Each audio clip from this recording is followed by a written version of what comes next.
After delaying his highly anticipated address, Benny Gantz has officially resigned from Israel's war cabinet. Regrettably, Netanyahu is preventing us from advancing towards true victory, which is the justification for the ongoing and painful cost of war.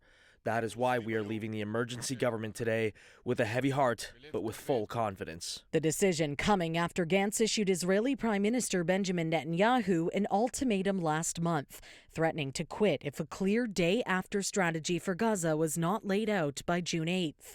His departure marking another blow to Netanyahu's governing coalition, which is facing intensive criticism over the sheer amount of death caused by its military operation into Gaza on Saturday to rescue 4 Israeli hostages. The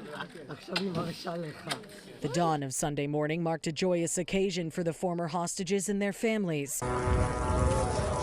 But for thousands of Palestinians in Gaza, sunrise was met with the realization that death and destruction surround them. The light of a new day showing the full scope of devastation left at this refugee camp in central Gaza after Israeli forces unleashed a firestorm which left over 270 Palestinians dead.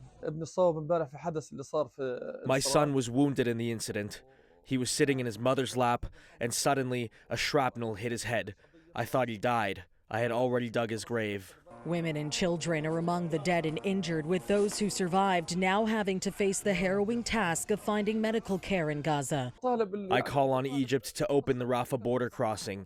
I call on the European and the Arab countries to open the border crossing so I can get the only son I have left treatment. He is the only one left out of my 4 children. Speaking Sunday, U.S. National Security Advisor Jake Sullivan confirmed that the United States did not participate militarily in the hostage rescue operation. We didn't have any U.S. forces on the ground. Second, we've been working for months to support Israel in its efforts to rescue and recover hostages from Gaza, including the American hostages, and there weren't Americans among these 4. He also stated how the U.S. is continuing to urge Israel to operate differently in the Gaza Strip. Israel should be operating in a way not just consistent with the laws of war, but taking extra precautions to try to protect civilians. We see individual instances that we have spoken out about, where we would like to see them operate differently, where we would like them to be more precise, more targeted in their operations. Saturday was the deadliest day for Palestinians in Gaza in over 6 months. Sullivan says an enduring ceasefire deal between Israel and Hamas